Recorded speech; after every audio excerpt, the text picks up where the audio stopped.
attending our event. Today is very special because we have quite popular issues regarding the marine protected area and OECMs. First of all, I'd like to introduce myself. My name is Ahmad. I'm a representative from the Ministry of Marine Affairs and Fisheries, Republic of Indonesia, the host of this side event. Today, we have the side event titled Scaling Commitments for Marine Conservation, Multi-Stakeholder Approaches, and Technological Innovation for Effective MPAs and OECM. Today we'll have two sessions. The first session will be moderated by Professor Luki, and then the second session will be moderated by Dr. Hesti. And we'll have, as you might see on the screen, that there are resource person already here. The first one is from the Ministry of Marine Affairs and Fisheries, the senior staff, expert staff to the Ministry of Marine Affairs and Fisheries, and then we will also have special staff for strategic policy on forestry and environment from the coordinating minister for food, Republic of Indonesia, and also Dr. Frank Griffith, he is executive director of the regional secretariat of CPICMF. The first session will talk more about governance, while the second session that moderated by Dr. Hesti will talk about a little bit collaboration and also some perspective from the partner of the government in developing of the marine protected area and OECMs. We'll have a representative from RAIL Indonesia and then Conservasi Indonesia, Rekam Nusantara Foundation and also from Coral Triangle Center Foundation. Those NGOs mentioned are also supported this event. So with that, I would also say thank you for their support. And without further ado, I would like to invite our moderator for the first session, Professor Luki Adriano. Time is yours.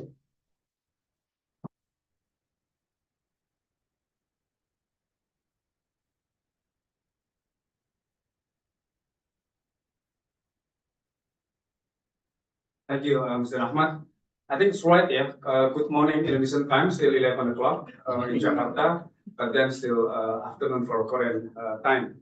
So as mentioned by Mr. Ahmad, I'd like to start with the session one, advancing how Indonesian commitment to the marine conservation. We have three prominent speakers representing the government institution and one of the regional secretariat. I'd like to directly call and join me in the this podium.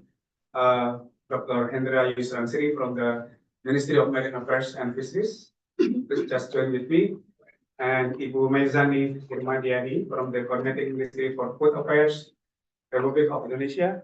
Maybe here, right? Okay. So I will be very happy. Woman is always on, right? Always right. Women's always right. Remember that. And last but not least, Dr. Frank Griffith from the Director of the CPICMF.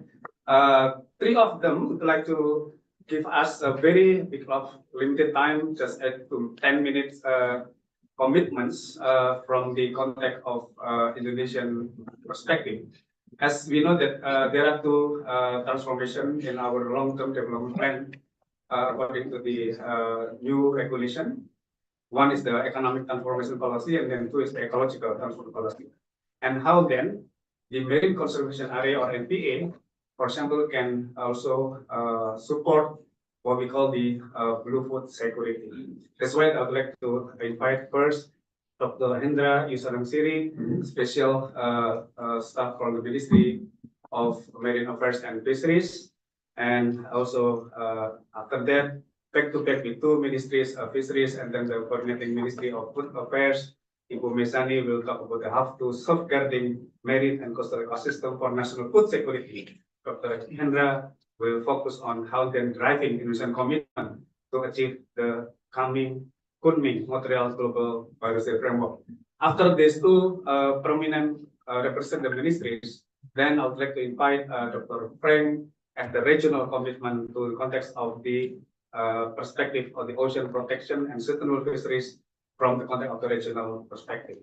Without further ado, I would like to invite Dr. Hendra Yusansri for 8 minutes to 10. After 8 minutes, I would like to just like 8 minutes, something like that. But for Ibu who may, I would like to operate for that, just like this. Yeah, for the 8 minutes. 8 minutes like Victor, and then Mas Hendra also have 8 minutes. Time is yours. All right. Thank you, Pak Luki. Assalamualaikum warahmatullahi wabarakatuh. Very good afternoon and annyeonghaseyo. Thank you for your coming, and I would like to share what in the ministry that we have already we are currently conducting. So yeah, the advancing of Indonesians' commitment to the marine conservation. So this is what I like to say that we put ecology as one of the priority. Conservation resources is important step in protecting and preserving and sustainably utilizing resources to maintain ecological balance, food chains, commercial feedstock, because we have like what we call this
we call this 30 by 45. So we would like to achieve 30% of our marine conservation areas in 2045.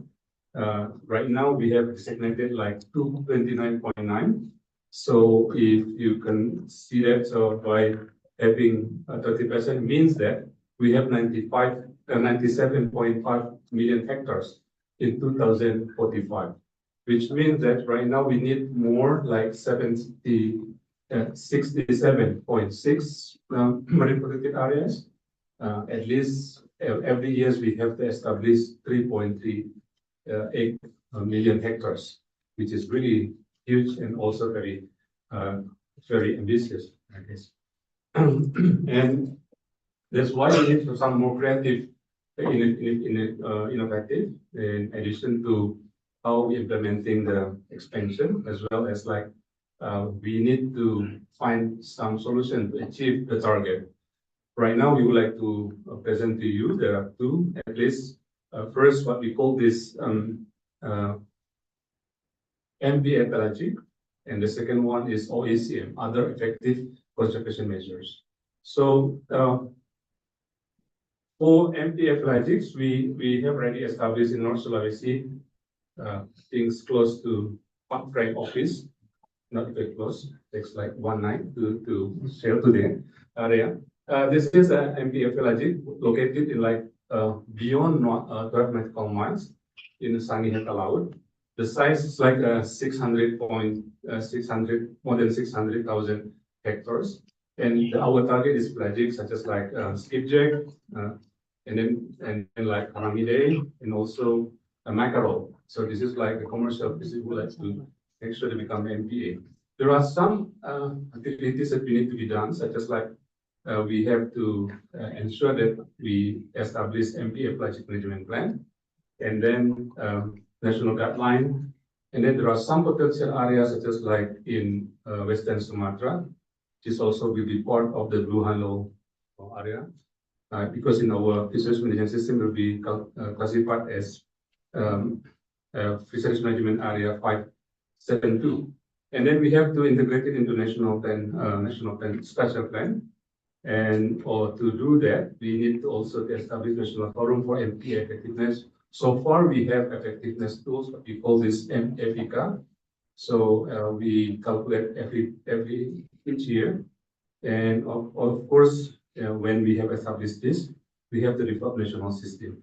So for OECM, I hope the last 3 minutes, we of course OECM provide a space such as like various form for management. It is like indigenous people. We have the community right people that they manage the area.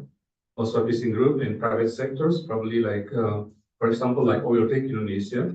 If we give the permit to them, at least more than 72 hectares, the area should be restricted area and can be potentially calculated as OECM. And then we need to protect them. And some example, we have tried to promote like the community people in Eastern Indonesia, and then classified as OECM area. And I think I would like to conclude my presentation by saying that there are many things to do to achieve like at least 3.38 million hectares every year. We need to establish the MPA. This is really a big job. That's why we look forward to having more collaboration with you, and we welcome any potential collaboration. Yes, thank you, Pak Luki. Look forward to having more response and question. Thank you very much. Yeah, thank you, Pak Hendra. Samida. Let's have a big applause to Pak Hendra. Presenting community of very good. You said actually around 4 minutes, so we can say for the question and answer after that. So, ladies and gentlemen, I'd like to update. Maybe some of you already know that actually our president Prabowo established new coordinating ministry. We call coordinating ministries for food affairs. So food policies now is been very important for our country as the largest agricultural state. So how then the policy of the government of Indonesia connecting between the MPA commitment with the food security, national food security, especially what we call actually blue food security. Part of the policy, we already have a development of the what we call blue food assessment, part of the transport policy, and now we have Ibu Mai Zani Irmadiani, the special staff for the strategic policy on forestry and the environment of the coordinating ministry for food affairs, to explain and strengthening our understanding to how Indonesian government to safeguard the marine and coastal ecosystem for our national food security. Pak Mezani, 8 minutes first for you. Thank you, Pak Luki. Thanks everyone. Good morning. And I'm glad Pak Luki already explained this creation of the new coordinating ministry, and as well as to say that the focus of the current government of Indonesia is really relies on 3 aspects. First is the food security, the energy security, as well as the water security. And within this coordinating ministry, we coordinate not only the marine and fisheries affairs, but also environment, forestry, as well as agriculture and other agencies relating to these activities. And to maybe the first slide. The focus on food security is quite an interesting one, because we know in the sector of the oceans, about 54% of Indonesia's protein intake is coming from the fisheries, both aquaculture and capture fisheries. And these, we have big numbers in terms of capture, and capture fisheries is much larger than the aquaculture production at the moment. But as we know, that the demand for protein is going to increase, and products from the marine source protein is expected to increase significantly in Indonesia by 2030. But we also know that in Indonesia, at the moment, blue economy is about 3% of the total GDP, and in 2045 is expected to increase to almost 13%. But at the same time, we know that the resources, the natural resources in the ocean is degrading because of destructive activities, but also destructive activities, but overfishing, illegal fishing practices, habitat destruction, but also it's increasingly an issue in terms of marine pollution. Of course, most of the marine waste is coming from the land, right, about 80% of it, but also climate change and ocean warming that is really affecting especially coastal ecosystem and coral reef ecosystem that is very much important, not just for these food security, fish stocks, but also the livelihoods of coastal communities in the region. And then we can see that because a majority of communities in the coastal communities, especially fishers, are small-scale fishers, and they are very prone to livelihood impacts from these different aspects. We are also looking at reduced access to protein, economic losses, as well as social conflicts and dynamics that needs to be managed for the future.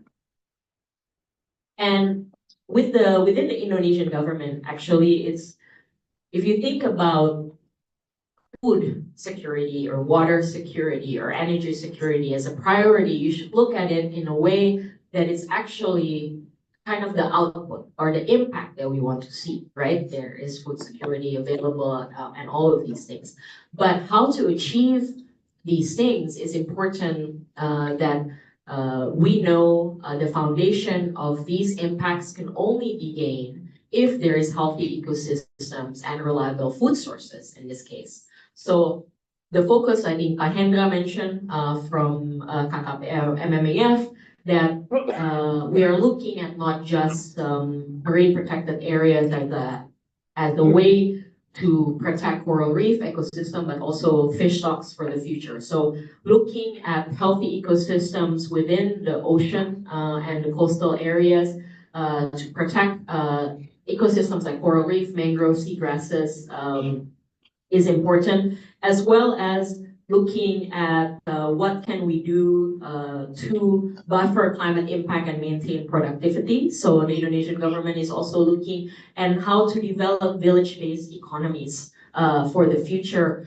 to really look at not just in coastal communities and the marine sector, but also in agriculture, tourism, and others. How can village-based or local-based cooperatives and economic institutions actually be developed so that it can be strengthened, more resilient through buffer the changes that are happening globally. And biodiversity is the third main pillar for food systems resilience. It's really important. We all know that without biodiversity, the ecosystem is not healthy and productive. But the other piece that I want to talk about that is not shown here that is not shown here, that because under the coordinating ministry, it's not just MMAF, it's also forestry, and it's also the agriculture as well as environment. We are also looking at these connectivity between land-based activities to coastal. So looking at watersheds, preservation, of course, restoration, because a lot of the areas are heavily degraded as well. Not only that, but also how to manage the waste management throughout the process, so that it's not just looking at marine pollution or debris, it's really looking from the upstream to the downstream. And then this is just a visualization on the different aspects when we talk about safeguarding ecosystems. It's not just it's not the single layer thing that we have to do. We have to look at strengthening existing marine protected areas. We have to also work on sustainable fisheries management, as well as looking at how to restore degraded habitats and control these issues like pollution that I was mentioning about. But in the pillars of the economy and also the protection, community-based conservation is also critical. So to ensure that we look at it from a multi-layer perspective and it connects between the ocean and the coastal as well as the land-based activities is really important to look at actions, where the focus would be and what are the models moving forward. So just a last slide to show that we know Indonesia's marine ecosystem are some of the most diverse, biodiverse in the world. They also provide food, jobs, protection from disaster, and a source of cultural identity for millions of people in the nation. And these ecosystems are not just important for those communities directly within those regions, but it's actually really important for other places worldwide. As we know, areas in the EEZs of Indonesia also provide spawning grounds for pelagic fish, such as yellowfin tuna, bluefin, and others. And you know, everything is interconnected, and protecting these ecosystems really has to be founded in also having good governance, policy enforcement, as well as partnerships with communities, understanding local knowledge, stewardship, and how to build more capacity, deliver more resources, and mobilize more resources with the support and partnership with NGOs, academia, but also the private sector. So hopefully we can work together to invest more in clear action as well for the future of our nations in the future. Thank you. Perfect. 8 minutes. Congratulations. Thank you. Yeah. Sorry, not yet. I asked you to big applause. Have a big applause again. Okay, ladies and gentlemen, actually, we know that CTI CFF is based or located as the regional office in Indonesia. But some of the perhaps the young generations that CTI just only Coral Triangle Initiative, but actually there are CFF, Coral, Fisheries and Food Security. So meaning that actually the terms of Indonesian government to secure the food for the Indonesian people, and then how then regional initiative perspective of the food security. I would like to invite Dr. Frank David, ED of the CTI-CFF, to explore the policy of the regional on the food security. A minute for you, sir. Thank you very much, Pak Luki. The two previous speakers have set up what I will be talking about. It's very encouraging to hear that one of the key policy issues addressed at the national level in Indonesia is on food security. And as Pak Luki has explained, the Coral Triangle Initiative focuses on coral reefs, fisheries, and food security. So we're very proud to be contributing to a national priority in this case. Next slide, please. So by way of the previous one, yeah. So by way of background, the Coral Triangle Initiative was established in 2009 when the then President of Indonesia invited 5 other leaders from around the region to come together to sign a leaders agreement to establish what we now know as the Coral Triangle Initiative on coral reefs, fisheries, and food security. The Coral Reef Initiative is home to 76% of the world's coral species, not to mention that because of the huge biodiversity we have in the triangle, it is also home to 37% of the world's reef fish species. So it is a hotspot in any man's language. It also focuses on MPAs and OECMs, essential tools for conservation and promoting sustainable fisheries, for that matter. Next slide, please. Now, this slide over here highlights why we need to protect our region. The slide shows the coral distribution around the world, and as you go from from white to yellow to orange to red to the dark brown that you see at the center of the slide.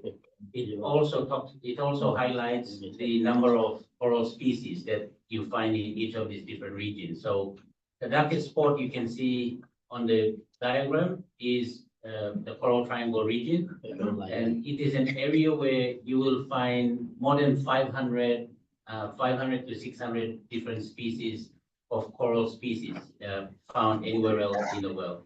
You don't find this type of biodiversity anywhere else in the world but in the Coral Triangle region. Next slide, please. So why the Coral Triangle? Well, as I said earlier on, it is the home to the highest coral reef diversity. In fact, in this small space of area that we live in, it is home to a third of the global coral areas. So coral reef species, coral reef systems, a third of them can be found in this area. In terms of fisheries, I've already highlighted, and as highlighted by our previous two speakers, it is a home for lots of fish species. In fact, what is not highlighted over here is that the Pacific Ocean boasts about having the richest and the most abundant tuna species. But the tuna species do not originate in the Pacific region. The tuna species spawn in a Coral Triangle region and then swim out to the Pacific Ocean. So if we destroy the habitats of where the spawning happens, there will be no tuna in the Pacific in future. So it is imperative that we look after our region. It has huge tourism benefits. At this point in time, it's generating around $5.7 billion collectively on tourism-related activities. As already highlighted in the previous speakers, it also supports livelihood, socioeconomic issues that are related to the region that we live in. And the reef systems, as we all know, also provide protection to inundation and other ocean-related disasters. Next slide, please. In terms of supporting the work that we are talking about today, the CTI-CFF is working in collaboration with the German government through a project called SOMOCO, and the acronym is specified up on the top with its title, full title. And we are concentrating on three priority seascape regions: the Sulu-Sulawesi region, which is bordered by Malaysia, Philippines, and Indonesia; the Lesser Sunda region, which is between Indonesia and Timor-Leste; and the Bismarck-Solomon Sea, which is bordered by Indonesia, Papua New Guinea, and Solomon Islands. Next slide, please. Now, this is a figure that we would love to boast about. Our region, because of its incredible biodiversity, we are home to 2,419 MPAs. Those are the registered ones. And as we had from Mahendra earlier on, the plan is to actually increase more that number. So that number will increase in the coming years as we work towards achieving the 30 by 30 target as set by the global movement. Next slide, please. So in terms of the work that we do, our work is guided by the Regional Plan of Action, or the RPOA 2.0. For the purpose of this side event, we will concentrate on the marine protected areas as well as sustainable fisheries, but we do a lot more. So we do work in other areas such as seascape work, the ecological approaches to fisheries management, as well as climate change and threatened species.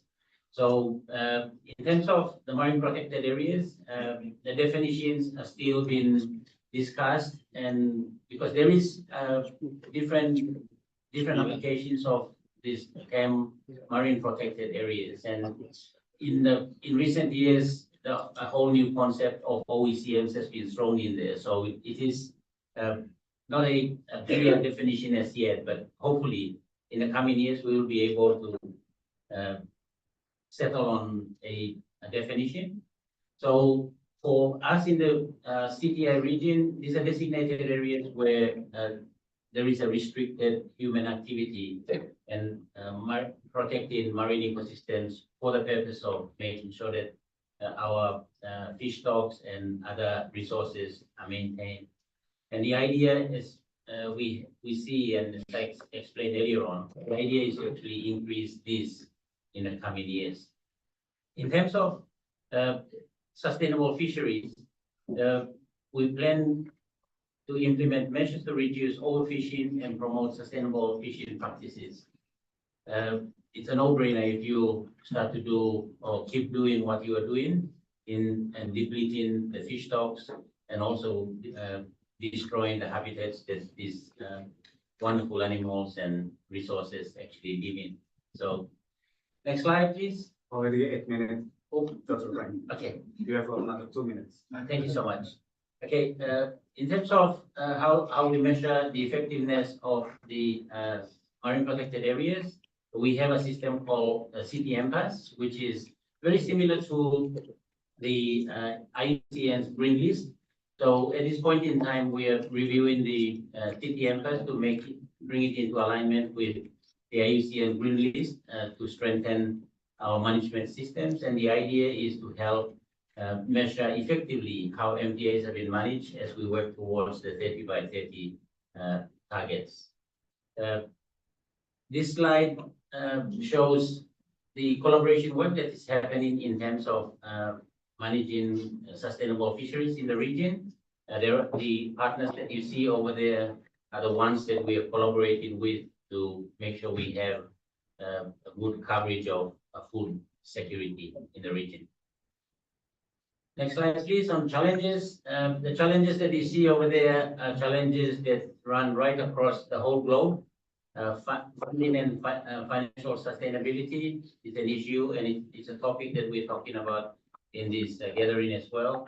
Capacity building and resource limitations, stakeholder engagement and coordination, which is something that goes a long way into making sure that we have a proper food security in the region. And finally, the issues relating to regulatory and policy barriers that currently exist across the 6 countries that we work in. So that's all the work that we are doing moving forward. So thank you so much. Thank you, Thomas. Maraming salamat. Thank you, Thomas. Thank you and obrigado. Thank you very much, Dr. Frank. So this is very strategic session because the level of the macro context, the policy level.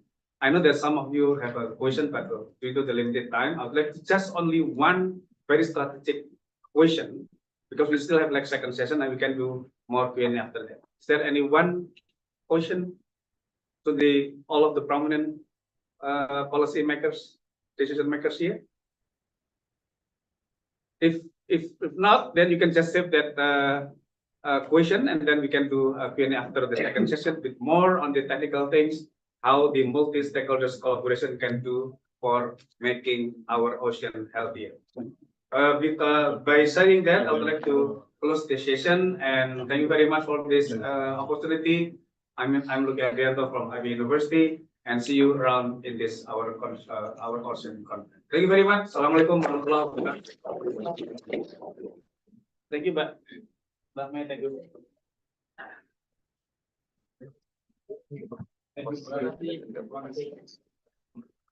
Thank you, Dr. Luki, and also panelists for the first session. Actually, I was expecting a question, but later perhaps. From the first session, I'd like to recap. The first one is Indonesia is committed to contribute to 30% of protection of our ocean. And then we also understand from the second panelist that protecting ecosystem require collaboration, and also from Pak Frank also underscore that Coral Triangle is a critical area for protection in the world. So without further ado, I would like to invite the moderator for the second session, Ibu Dr. Hesti for the Coral Triangle session. Time is yours.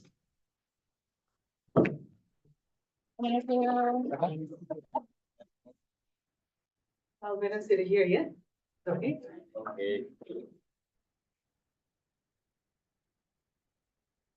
Welcome to session 2. I'm Hesti Widodo. Thank you, the red panelists in first session. Yeah, we heard about the target of the government in Indonesia, 30 by 45, and it's at 97.5 million hectares of marine protected area. It's such a big target. It's a big dream. And how can we make it happen? Will the government will do it by itself? Should we work together with the partners to make it happen? We're going to discuss about that now. This is the session on strengthening multi-stakeholder collaboration for ocean health. So, urgent homework needs to be done, not solely but collaboratively, engaging multi-stakeholders in Indonesia and the region. In the second session, there will be 4 presenters. We'll briefly take us through action and strategies in a maximum 5 minutes each of the multi-stakeholder approach, cutting-edge technology that foster scalable impact result for healthy oceans in Indonesia, MPOACM 30 by 45 vision, and also to achieve the target of blue economy. I would like to invite all the 4 panelists. I will start with Mas Hariko Hardanto, Vice President Rare Indonesia, who will present fostering inclusive conservation through other effective area-based conservation measures. And the second one, we're going to have Dr. Jimmy Coulter, Marine Ecology Manager of Conservasi Indonesia, will present beyond the numbers, stakeholder perception of Indonesia's 30% marine conservation target.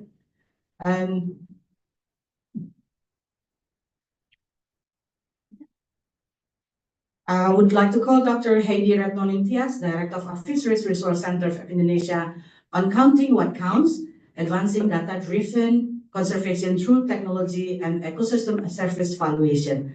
And we have Ibu Rili Johani, Mr. Rili Johani, Executive Director for the Coral Triangle Center, Foundation on Bridging the Gap, Development of Regional Platforms, and Targeted Training to Strengthen Local Capacity in Indonesia and across Coral Triangle. So the presentation, and at this second session, each presenter will talk about 4 minutes. They will be signed. After that, they will continue present in sequence. Please, Mas Hari. Please welcome Hariko Hardanto.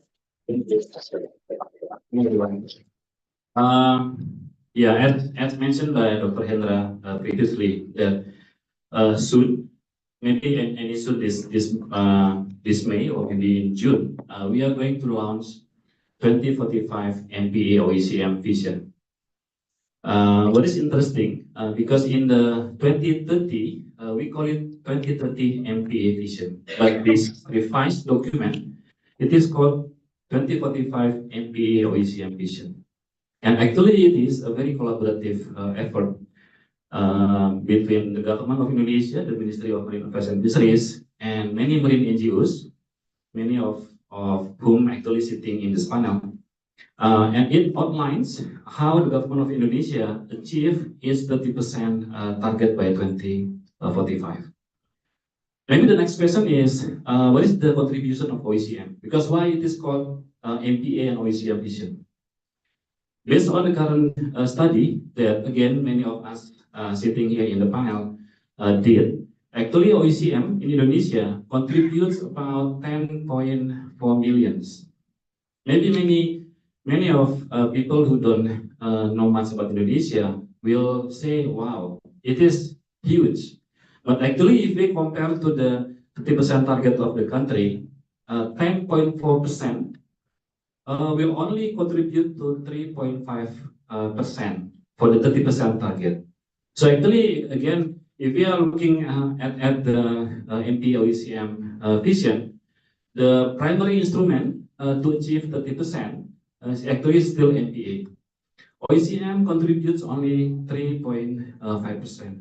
However, the government of Indonesia, just like Dr. Hendra mentioned earlier, sees that OECM plays very important role in the country.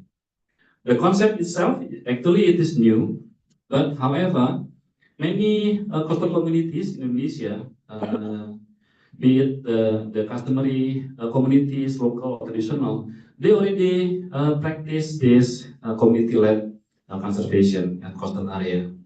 So by having this OECM in the document, actually it is emphasized, recognized that OECM plays very important role in coastal conservation for the country.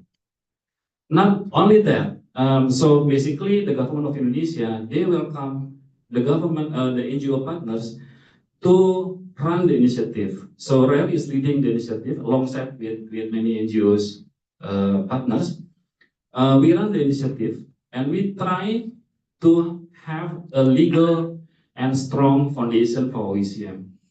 The government has agreed to include OECM in the current revised government regulation number 60 on fishery conservation. This is one important step. By regulation, OECM now has been recognized. It is not done yet. We are still having a couple more steps to have OECM legally established in Indonesia.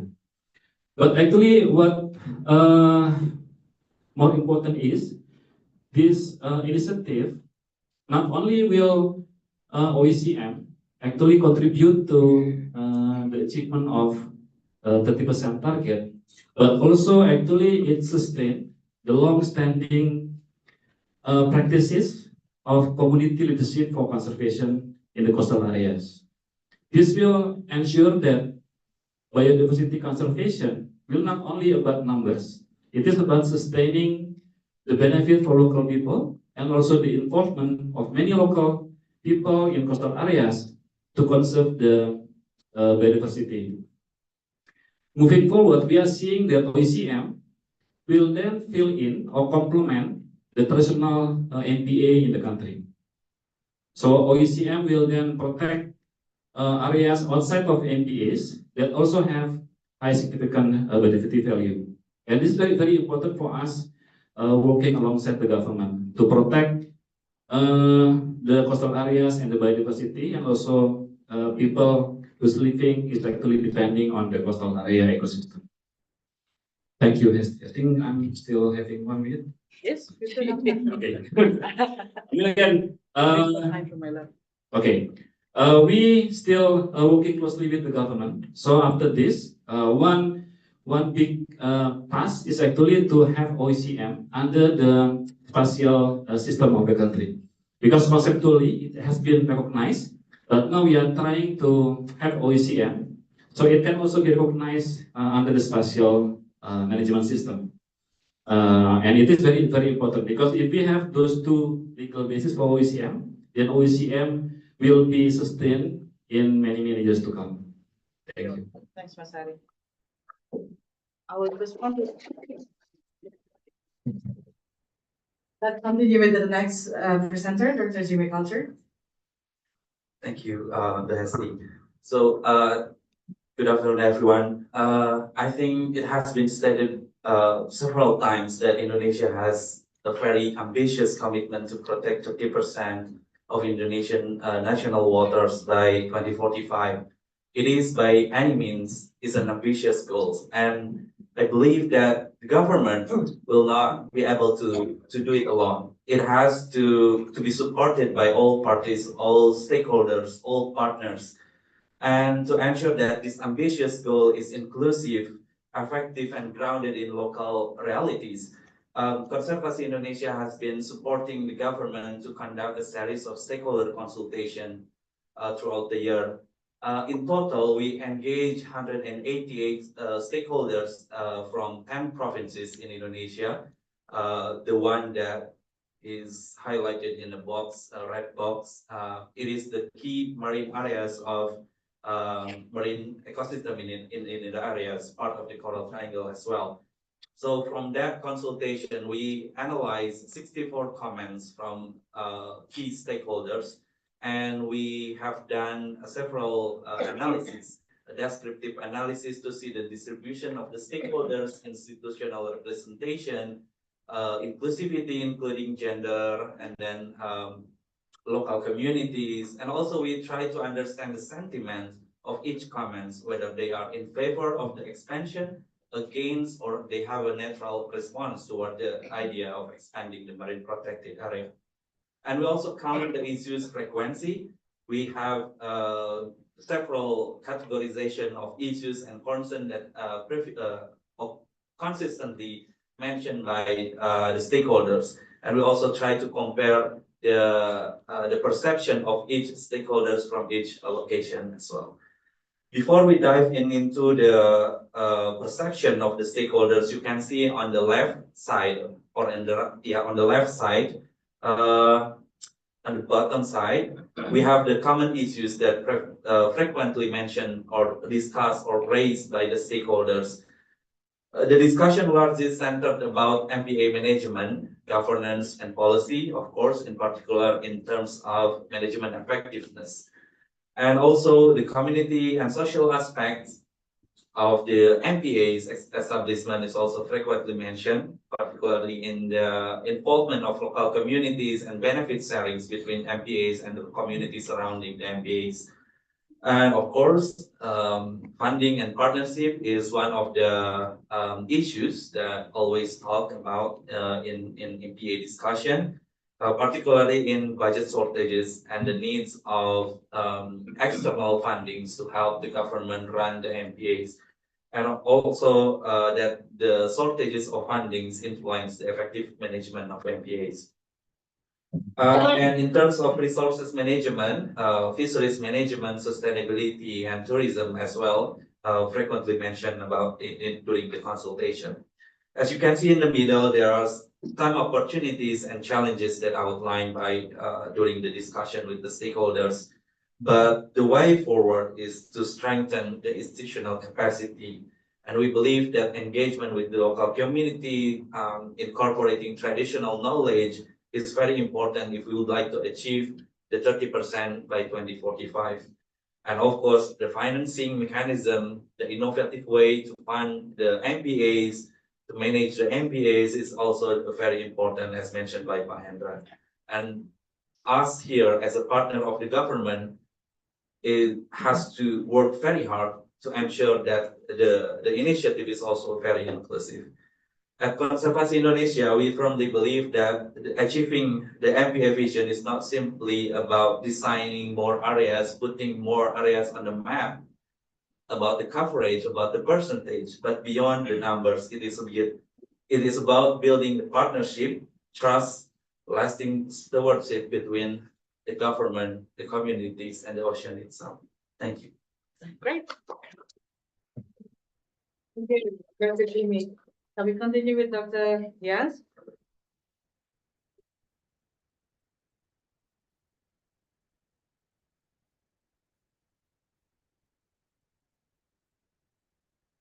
Thank you everyone for coming to our side event.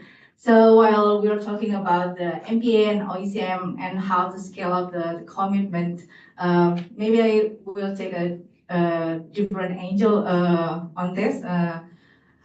I'd like to start about the ocean accounting that in the framework of MPA and OECM, the ocean accounting provides a data-driven backbone to quantify, track, and communicate the impact or the benefits of the conservation. So I'd like to start by sharing how Rekam Nusantara, as the partner of the government, supported the Indonesia's journey in valuing the ocean services through ocean accounting. So at first, the ocean accounting was more like an alien to us.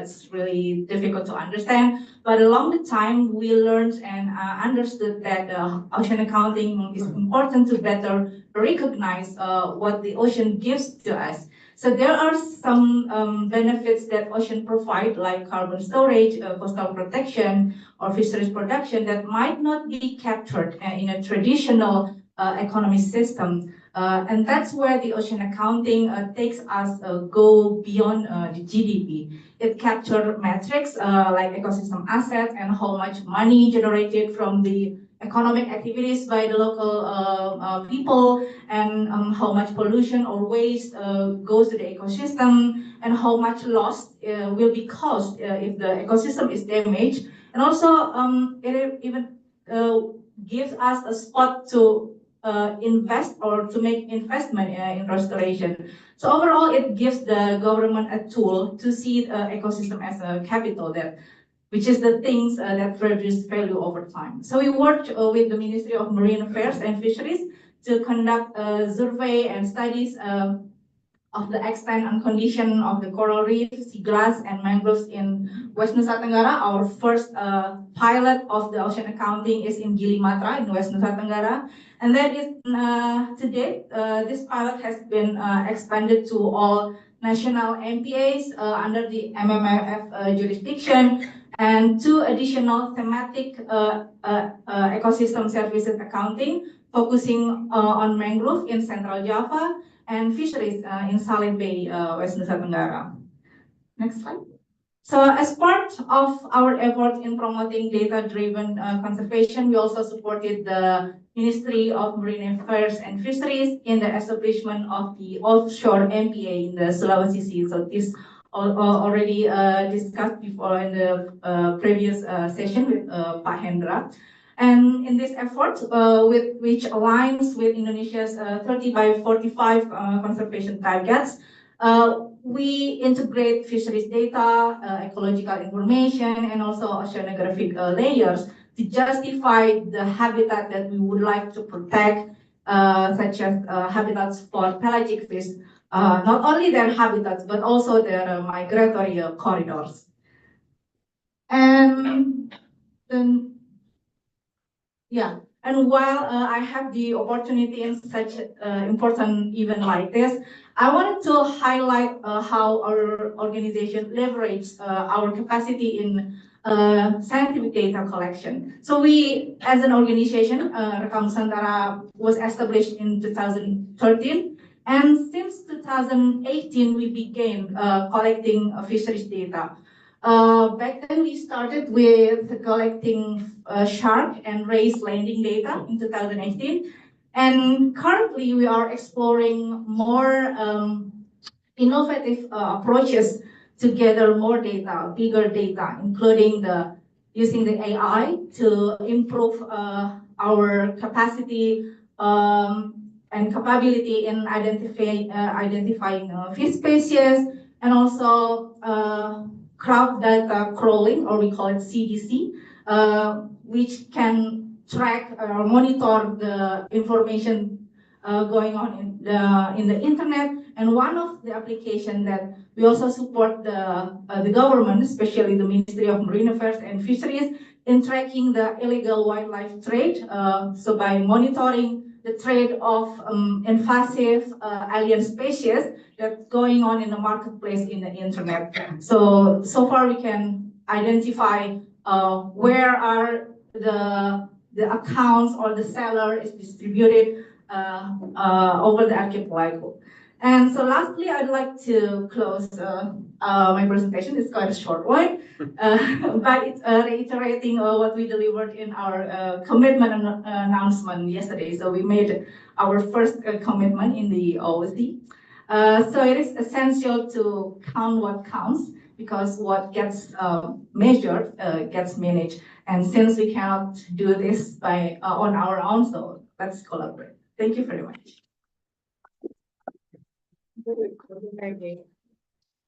Ibu Lili, please. Yeah. Thank you, Nancy. Good afternoon, everyone.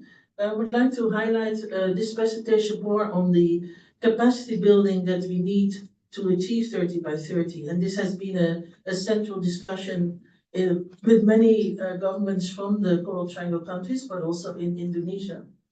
Just to show you that some of the key documents that we helped facilitate in Indonesia over the past 5 years or so, including the roadmap and the vision for 2030, the MPA capacity building roadmap, especially for park personnel, MPA personnel that we need to actually effectively manage the 10% that the government of Indonesia committed by 2030, but also the management tool, EFICA, and how we effectively measure the MPAs across Indonesia. So those three strategies and documents have been developed under the leadership of the Ministry of Marine Affairs and Fisheries with a consortium of NGOs. Next, please. And just to recap, the 7 areas of work in this roadmap, which has been also extended to 2045, but for the next 5 years, the immediate plans, because we are looking at 2030 in the coming years, are centered around those 7 areas of work. CTC is very much involved in the integrated planning and programs and budgeting. Next month, we'll support the government of Indonesia, in this case, the Ministry of Marine Affairs and Fisheries, with the launch of the National MPOCM Co-Management Council. And then I will focus a bit more on the human resources development we've been involved in. We also support the OECM strategy that is led by WARE, but also a communications platform, especially to provide information to the larger public and ensure that we have built a broader constituency for MPAs in Indonesia through a communications platform that we envision in support of this effort. Next, please.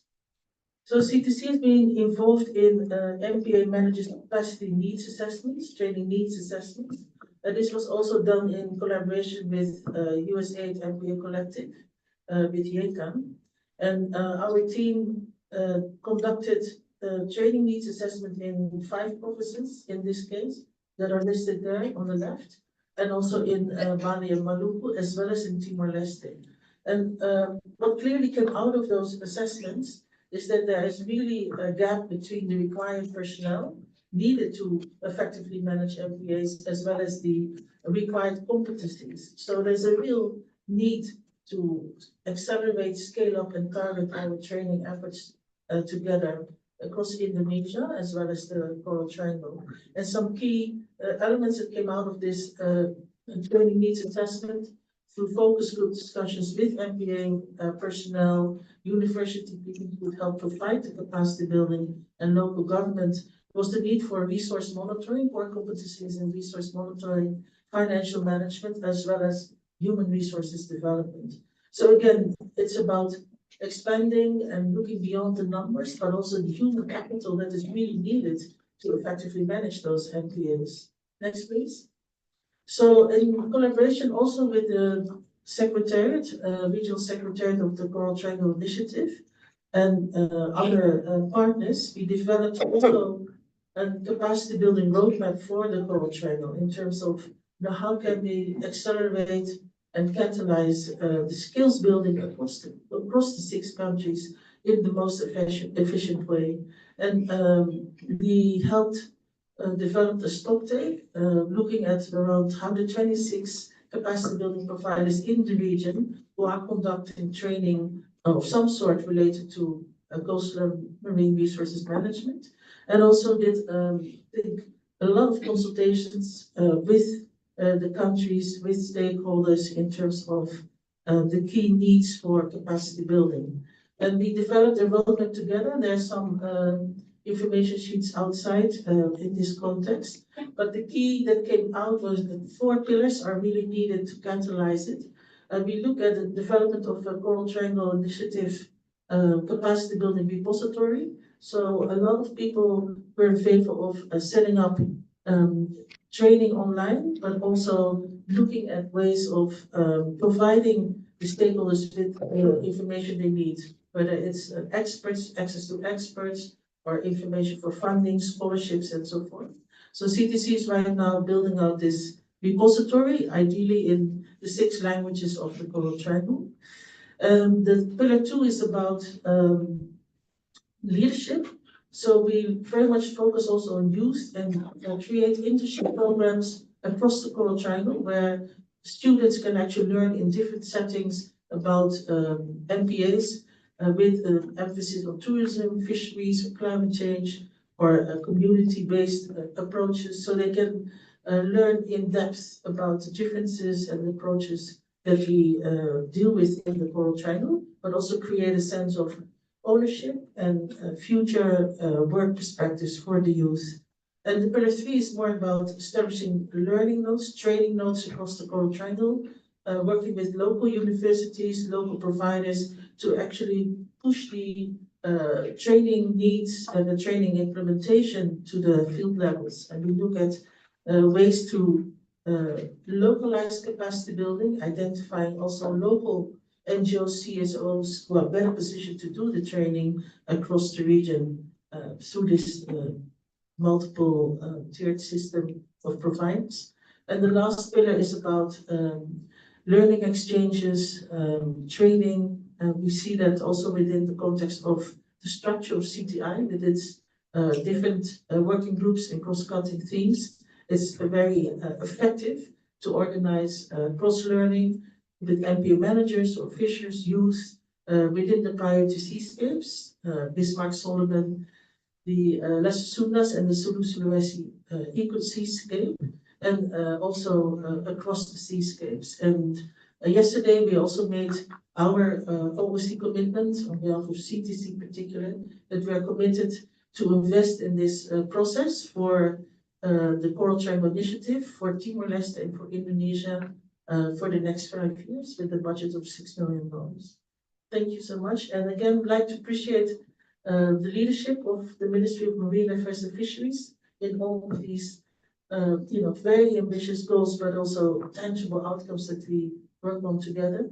And also our donors here in the room, Ocean 5, Packet Foundation, and all our partners, that we can do this together. So thank you so much. Thank you so much.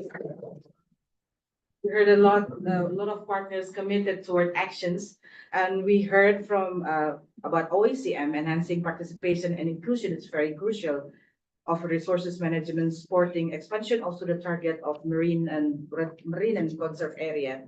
And we also have heard about the traditional knowledge and also perception from the component of stakeholders towards this target have been included in the process of making decision. Another thing is actually great to hear from the team of Rakam about the ocean accounting, because usually we use it for the business. Now we're use it for the resources, natural resources. And then it's really important to understand like assets, what kind of asset we have. And then in future, how can we also restore the ecosystem damage? Data information is a lot, but how to make it happen and how the statistical analysis can inform decision. And lastly, we heard from Ibu Rili Johani about the capacity building roadmap. There are 4 pillars that really making helping the capacity building to foster, accelerate, and also to reach different kind of layers of stakeholders in the region, like having the repository, so people can go to that directory for building the capacity, self-learning, or best practices. And there will be leadership component, establishing training nodes, and also this is very key also to use the local capacity providers to work together, because not everyone can be done also by the national, international, regional NGOs. So we need to rely on those who are also working on the ground and how to build their capacity. And another thing is actually learning exchanges that can involve short period of learning, curated one, and people can exchange knowledge directly, meeting the partners, meeting peers, and meeting experts that I need to have. So I would like to now invite one questions for the first session from the panel. From the audience, from Busan. If there's any question, maybe related to the first question or the second one. If not, I will try to have like invite. I have lots of triggering questions actually, because this is such a big target. We have Rocky. Okay, please, Rocky. So good afternoon. I'm Rocky Tirana from Rare. I'm really impressed at how it's all coming together and very, very coherently and very collaboratively. I'd love to hear from the government, really, how much of it is designed and you really kind of like methodically created the space for collaboration, or is it organic? I'm really wondering about the success factors for kind of like bringing everyone together, all the stakeholders together. So with like, Yeah, Yeah. thanks.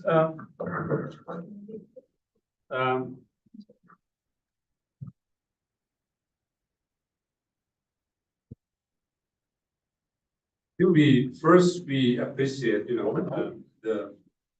all the target we set up should be a collaborative way to achieve that. And we open, open for collaboration. We set up the MOU with all the partners. And we have things, Amer here, so can add the electron. So we have, I think, annual meeting with the NGO to set up, and then we try to, align each NGO or each partners to be achieve the kind of target. We know the strength of our partners, just like CTC, for example. This will be on capacity building, women empowerment, and then we try as much as we can to link that with our targets. But of course, it's not like depends on the partners. It should be driven by our target and driven by our the policy as well. So I don't know whether this is answer your question, but this is not organically depend. All the partner has their own agenda, but their own agenda should be in line with our agenda. Let me say like that. It will be good. Hopefully to answer your question. Thank you. thank you, Rocky. Is there any question from the online? Because they're, oh, okay, we have the question here. Thank you very Please, much. Yeah, I wanted to ask about some of the infractions. I see several of them, and do you have any case whereby maybe people have knowingly or unknowingly gone into some of these areas, protected areas? I'm talking of, let's say, fishermen. Is it how do you get to transport, like in terms of the monitoring and surveillance of these? So most of them, like the fishermen, is like small scale. I think compared to the old fishermen, it's like almost 90% of our fishermen are small scale. And for them, don't have any right now, what we call this PMS or ACE. And I think their span of, access is not really, not like a frequent to move and from one direction to the other direction. So, to let me answer your question like that. So we have the monitor system, but only for the fishing vessel that up to the 30 gross tonnage. But beyond that or less than that, we don't have any monitoring system like that. And then, but we rely on because most of our MPA, we have the government unit there, or maybe local government unit there, so we rely on that. And we also empower what we call this community-based surveillance system.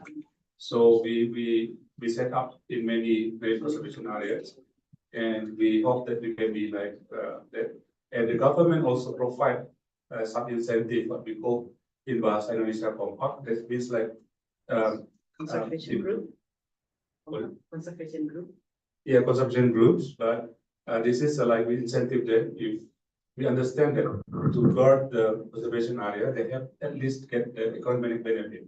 So that's why our incentive is more like how to the community group can get benefit by guarding the marine protected area, but also from other economic activities such as like not harm for the conservation, marine tourism or small scale fishing activities or aquacultures that provide incentive also.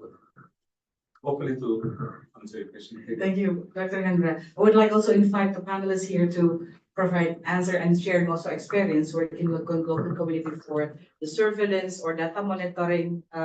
Please do, silakan.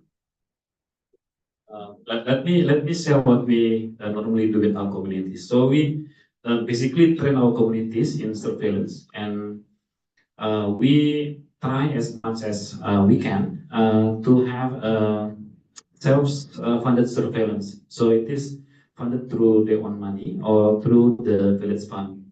And we know that the community, they also have some limitations, but having a surveillance group in every community where we work in actually is very crucial. And now we are trying to scale this up because we already have so many lessons learned on the ground. Thank you, Sari. Maybe you would really want to share the experience of Maluku, in which we have the local community patrol, which is from the customary people. Yeah, so in Maluku, we actually strengthen local marine tenure systems, and they also have a structure in terms of open and closing certain areas in terms of supporting the replenishment of specific species of mollusks or sea cucumber. And in that structure, they also have the K1 or the local enforcement structure as well to do that. And also in relation to MPAs, we support community-based patrols, or the POCMASWAS. This is a voluntary community patrol that we help support to do surveillance, help collect data. And in terms of engaging local communities, also in Banda, we use fishermen to collect data on fish, particularly, for example, deep sea fishes. But so they know there are more than 100 snapper species there, and they are the ones who are really have that knowledge in depth about what type of fish species you can find, which you then can use for management purposes in that area. So it's also about creating blue jobs. So we're looking into that, especially in the Banda area, how we can actually empower communities with skill sets that can actually help them get paid jobs in the management of protected areas, but also better position themselves in the market. For example, more generic skills like boating skills, English proficiency, so they can be in the hospitality industry. So it's not only technical training as in how to develop a management plan or how to monitor your coral reefs, but also more practical skills that can economically empower them better in that sector, in different sectors, and also to look at other skill sets, particularly for women. We look at different ways to engage them more in sustainable economic activities. Thank you. Thank you, Burili. Oh, we have a question also there. John, silakan. Thank you. My name is John Foss, and I work with the David and Lucille Packard Foundation. And I first want to thank both panels. Much appreciation for sharing with us today. I'm familiar with the MPA OECM consortium and many of the partners in your excellent work. The one question I have, and I would love to just hear a little bit more about, is the OECM work that perhaps Bahari or others can answer. But in the OECM work, as we know, it's likely to be 5% of the overall target that Indonesia is working toward. But the OECMs are all in the intershore area, the nearshore area, as Bizani was pointing out. These are the places with fisheries and biodiversity and the ecosystems that really matter in many ways. Achieving this is going to be important to set the right criteria, definitions for OECMs.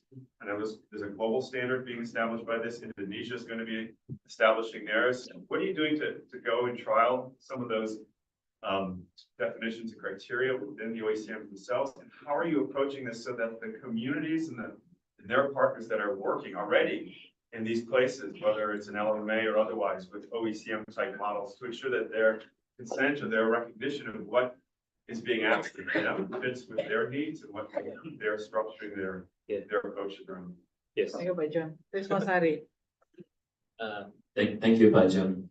Simple questions, but very long answer actually. Let me start by saying this. In Indonesia, there are many type of OECM like local leadership for conservation. We have customary model. We have non-customary model. Within the non-customary model, we have the locally managed marine area. We have the traditional practices and so on and so on. So if we look at the spectrum, how the community is actually managing the resources, it is from A to maybe Z. And we need to somehow come up into the middle ground. What would be the acceptable model for Indonesia OECM? This is something that actually we are trying to achieved. So under the current support from Ocean 5 and Packet, we are trying to produce OECM guideline for Indonesia. Actually, this is one question coming from MEF in Bangkok. You remember MEF when you asked me what is your plan? So we are planning to have this OECM guideline for Indonesia this year. And in this guideline, we are going to also have like the minimum standard for OECM. The definition criteria we already established, and then the indicator for effectiveness of OECM, we also are actually trying to finalize this month. And then we are trying to also having like the minimum standard for OECM. Because the questions coming from not only from our partners at the government, but also from many NGOs, how we can say that OECM can contribute to biodiversity conservation, not only contribute to the numbers of the target 30%, but how we can then say that this OECM contribute to protecting this biodiversity. And that is something that we are very aware of, and we are trying to come up with the standard. We already, when we developed the definition criteria, we started everything actually very inclusively.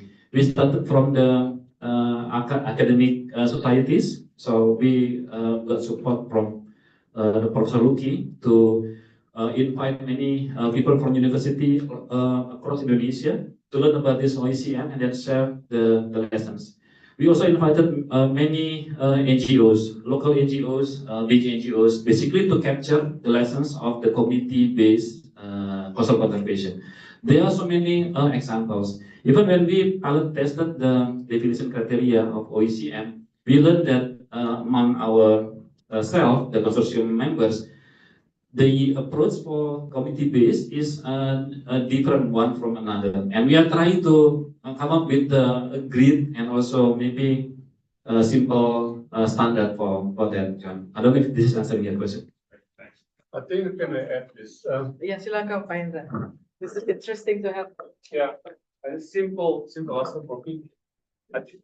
Maybe you know that we have established OECM consortium, which consists of banks, consists of government, consists of the academicians and all the things. So that's why I think we, as echoing Pak Ari said, that we try to inclusively involve all the partners, all the stakeholders to involve in promoting and also implementing the OECM. So thank you. Thank you, Pak Indra. Mas Jimmy would like to answer also. Yeah. Thank you, Nancy. So for Conservasi Indonesia, we work mainly or mostly on the science side of conservation, including the social side, the cost-benefit analysis. So we have been promoting cost-benefit analysis for MPAs development because we believe that monetary language is a universal language that is understood by communities, by government, by private sectors. So in terms of OECM, we are also trying to develop a methodology that can show not only the ecological benefits that we will have when we try to implement OECM, but also the economic benefit to the communities. So we can show to the communities that by protecting the ecosystem, by managing the ecosystem sustainably, not only they will have the ecological benefit, the sustainability of the marine ecosystem, but they will also have increased economic benefit. That is what we are trying to do now, and hopefully it will go smoothly, and we'll have that by the end of this year. Great, thank you. Hopefully. Yeah, thank you so much for a reminder. I think some of the discussions already been done in this group.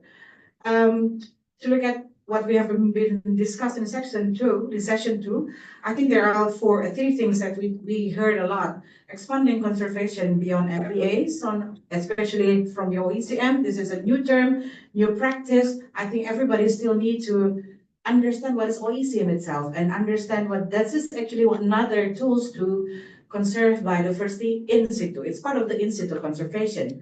But how to make the community, the inclusion component is actually be part of it and become the soul of the OECM. And Indonesia, for Indonesia context, we've been discussing also about it. We want to go for OECM Indonesia is to play the role, to have the non-state actors to participate, to engage more in the process of making this OECM. And that's also related to discussion on how to build the capacity of these local stakeholders to make them be able to collaborate and to have the equity on the table through series of participatory planning, but also how to bring also them understand about the social and ecological, economic, culture information through the science, the statistical analysis for making decision, not only from the policymaker, but also how the local communities to understand the status of their resources. That's why like measuring the success also from the underground is very important. And then at the end, ocean accounting is actually another thing, that new jargon that we heard a lot for the couple 2 years, I think. And this is another thing that people know, like Dr. Jimmy said, that with monetary value, people know everywhere. If then we talk about money, they know like, oh, okay, there's money that in my pocket, there's money somewhere else. To have that kind of understanding is very good. And collectively, the effort will lead to realistic results, although this is very big and ambitious target. Nonetheless, cutting-edge technology is needed to leverage and break barriers for implementation of application. I'm Hesti Widodo. I would like to return back the session to Mas Ahmad for wrapping up. Thank you so much. Kamsahamnida.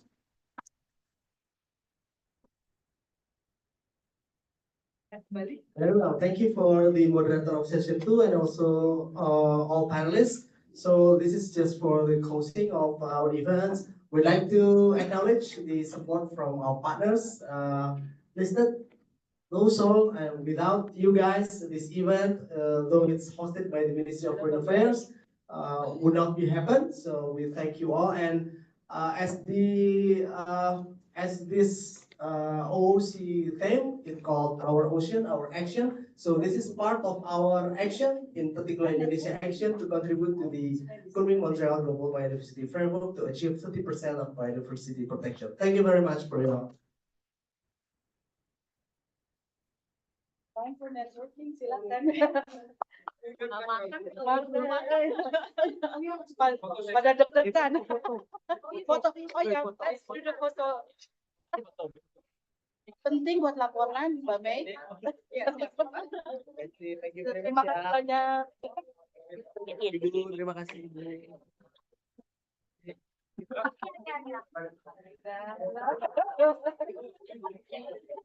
One, two, three.